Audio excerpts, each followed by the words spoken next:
One of the most prominent examples of someone pushing back against a reactionary agenda is Michigan State Senator Mallory McMorrow.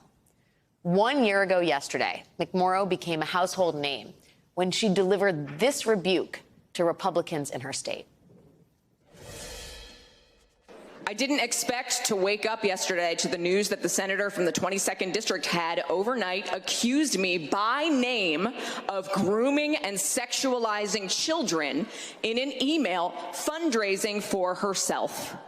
So I sat on it for a while wondering, why me? And then I realized, because I am the biggest threat to your hollow, hateful scheme. Because you can't claim that you are targeting marginalized kids in the name of, quote, parental rights if another parent is standing up to say no. Can Democrats across the country take a similar stand against creeping authoritarianism? How do they overcome the structural advantages that have allowed Republicans to rule from the minority? Well, I have just the person to ask. Joining us now is Democratic Michigan State Senator Mallory McMorrow. She's also the Senate's Majority Whip. State Senator McMorrow, thank you for joining us tonight. You're quite the person to talk to on this topic. And I guess I'd just first start with, you know, the big question I think a lot of people are asking right now, which is it a fundamental flaw in our democracy that a minority is able to rule like this and exercise their power in what feels like a very anti-democratic fashion? It absolutely is. And you see this creeping because so many of our states are so badly gerrymandered. That's exactly what happened in Michigan, where because of gerrymandering that allows the Republican Party to regain control and remain in control, they continue to flank further and further to the right extreme. And that works its way all the way up to our federal government. I just wonder, though, some of this is coming in part in legislatures, and some of it is Republicans judge shopping and judges having ever more power when they run into legislation they don't like. When we're talking about abortion, for example, the arguments over mifepristone, some of this is fueled by what we are told is a grassroots minority that is organized and angry on the topic of, quote unquote, parental rights. I mean, does it surprise you, setting aside the gerrymander question, that the Republican Party, which knows it needs to actually do some winning here, is embracing topics that just don't have national support? I mean, at some point, they do need to win something legitimately. And in order to do so, don't they need to adopt some kind of policy that has some kind of broad popularity? You know, if you watch the 2022 results here in Michigan, Michigan is now a blue trifecta state for the first time in 40 years because we sent such a loud rebuke to this brand of Republican politics, where Tudor Dixon, the Republican candidate for governor, ran her entire campaign on anti-trans legislation, despite the fact that only 2 kids in a state of 10 million people a year apply for the waiver to play on a sports team that matches their gender identity. The Republican Party themselves put out a report following the 22 election that noted they ran more ads about trans women in sports than they did about inflation. And if that's not an indication coming from inside the House that there's a problem, I don't know what is.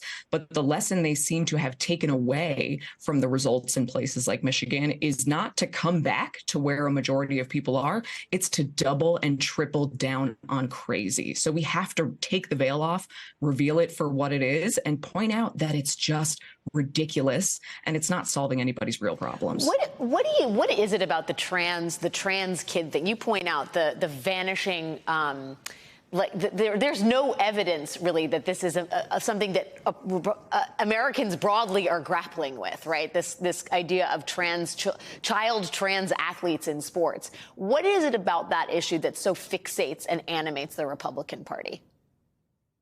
Because it's fear. You know, if you think about just the numbers, the fact that there are 2 kids in a state of 10 million people who go through this process, that means that it is very likely that a majority of people have never met a trans person, at least that they know of.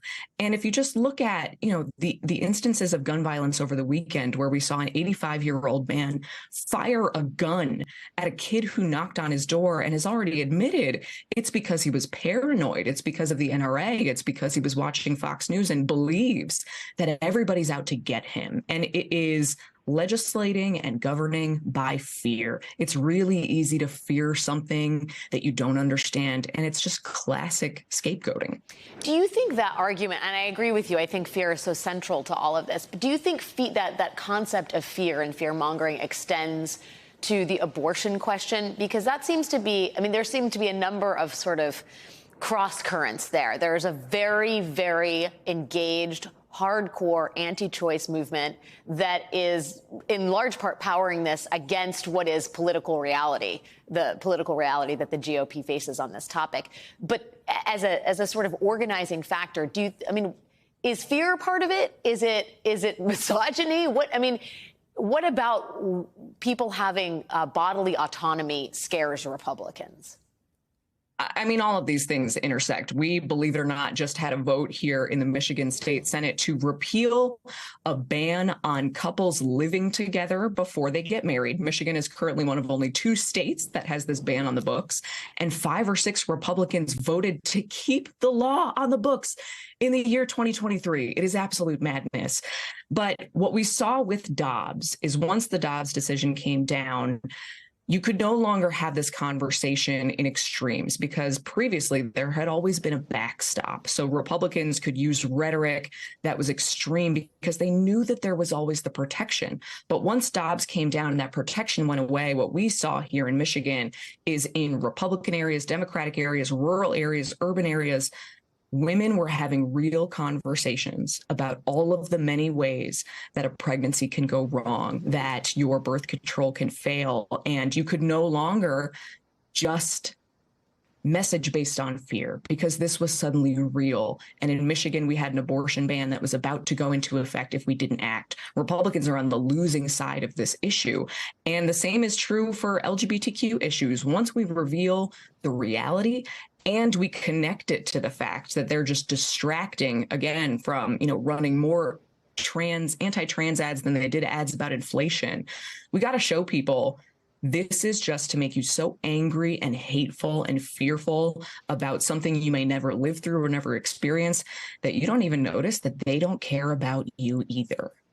I do think that there are some parts of our democracy, there are certain institutions that really lend themselves to minority tyranny, if you will. The Supreme Court, the Electoral College, the way our sort of the way that sparsely populated states are dramatically overrepresented in our electoral system.